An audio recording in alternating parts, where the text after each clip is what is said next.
Hey, this is Life with Sean Renee here, back with another video. Like, comment, and subscribe to my channel. This video is Storytime, Roommate from Hell. Let's watch the video. Okay, so story time. Never let nobody live in your house, no matter who they are or how long you knew them for.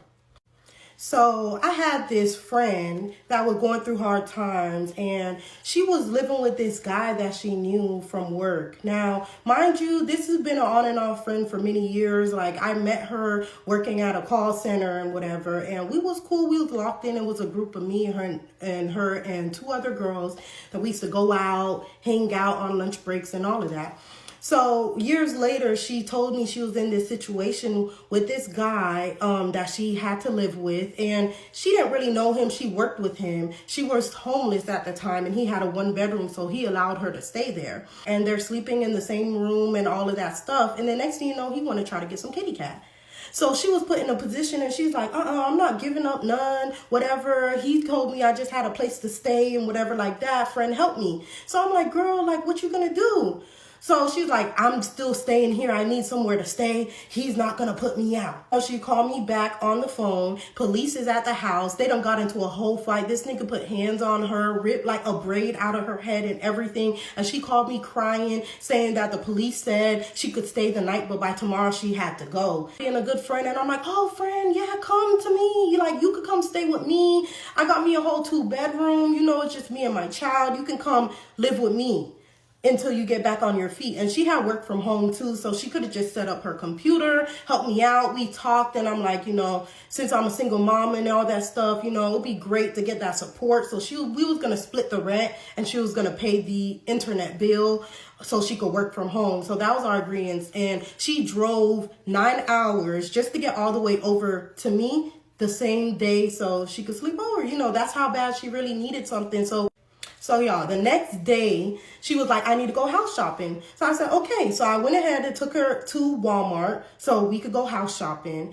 And she was buying a bunch of stuff. Now, she told me that how she used to always, like, you know, 5-finger discount Walmart self-checkout. And, you know, she'd get away with it. So I'm like, oh, okay. All right, do you? We finally finished shopping. She got pillows. She got all type of stuff and whatever. And then we get to the self-checkout. So I'm scanning her stuff in self-checkout and whatever, and I'm scanning and whatever. And she's like doing her 5-finger discount thing. And when it was time to pay, she came up and she paid. And then at one point too, I did realize she went to another register to buy like something small. And she went there, she had her receipt and whatever. So we were walking out, and she's like, you push the buggy. So I'm like, okay. So I'm pushing the buggy, and we're walking out and whatever. And somebody from the Walmart customer service, whatever, come out the room, grab the buggy and say, hey, come here. So I'm like, you know, I'm looking at her, she looking at me, and I'm like, damn, I don't. So they have us in the back, and they start taking everything out, going through the receipts and saying everything that was scanned and was not scanned. And they're like, several things were not scanned. Well, they look over at her and they ask her for her receipt. So she's like, here's my receipt. I purchased all my stuff. So I start looking at her from the side like, girl, these is your stuff. Checkout guy says, and this another thing, y'all got to keep in mind, and because I really did not know this before. He said because my hands were on the cart and because I was pushing the cart, that I'm liable for the stolen items and I will be charged. She has a receipt with her items and her bags in her hand, and she was not touching the cart. So I'm looking, feeling set up as fuck, y'all. I start crying. I'm like, oh no, what the fuck? I ain't never been to jail before.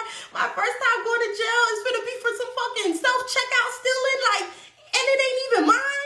So I'm just sitting there crying, bust out crying. It's almost time for me to pick my daughter up from school, and I tell them that. I'm like, I'm on my way to pick my daughter up. I can't go to jail, this, that. I'm crying. And I guess they did not expect that. So they start looking at me like, oh yeah, she looked like she was probably taken advantage of. So now they start having sympathy for me and whatever. So they said they wasn't finna charge me. They was finna keep my information on file. And if I ever get caught stealing that self-checkout again, that's my ass. And I'm like, you ain't gotta worry about me no more. I'll never finna do that shit again, whatever. So we walk out, and I'm looking at the girl from the side like, girl, what the fuck? And she's like, oh my God, that never happened to me before. I don't know what's up with the Walmarts in your state, but I've never gotten caught all this time I've done self-checkout. First red flag. So we get to the house and whatever, and she starts setting her stuff up. Now, I had this thing where I had like 2 living rooms. My daughter was in the other room. I was in one room. And the living room that was blocked off, like, had a balcony. So I was like, she could set up there, put a little curtain there, whatever. You know, it's good. The agreement was only for her to pay me like $200 a month. So she's setting up her stuff, and she starts talking to me about how she want to work at, you know, the strip club and been doing her thing. And she's like trying to put me on and like, oh, we going to be some rapper baby mamas, girl, and we're going to get our body done. Now, she already had got some lipo done before, like paid $2,000 for it. And it was like a botched job because it was like her belly was really lumpy and stuff. So she said she had to pay money to fix this surgery. So she's saving up to pay money to fix the surgery. But the whole time she's telling me like, we going to get our bodies done. We're gonna be out here dancing, bartending, traveling.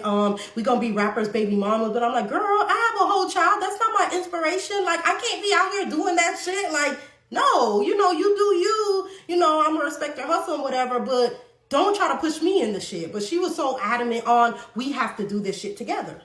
I put her on to this club, this strip club in my area, because I knew the manager that worked there. Now, I did used to do some bartending and whatever. So I knew the manager, and I was like, you know, I have a friend come from out of town that wants to dance. So I put her on. She finessed him like she didn't pay for her stuff.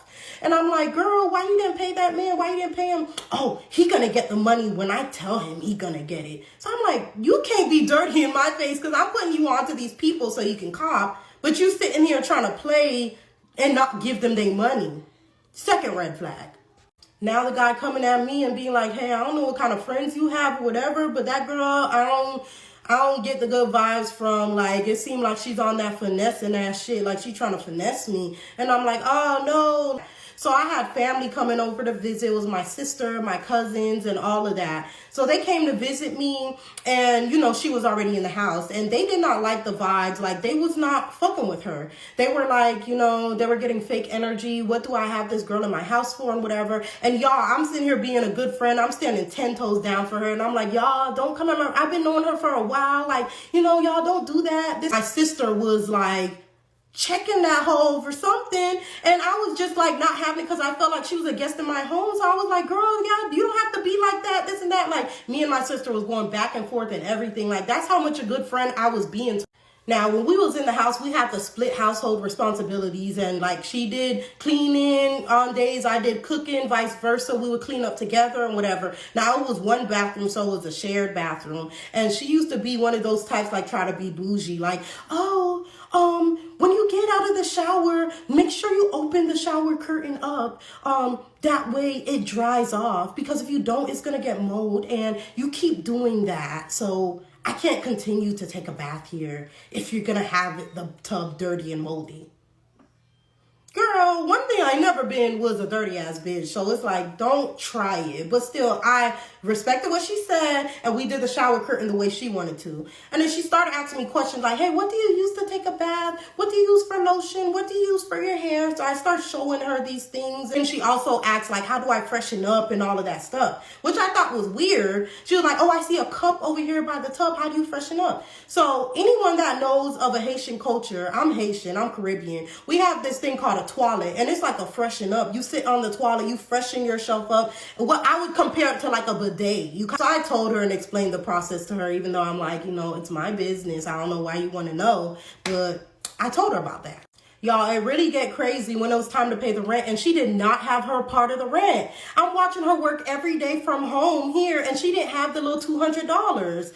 Like and comment for part 2. First of all, you allow some lady that you're friends with live in your house, knowing you have a son, and then get you caught up at Walmart?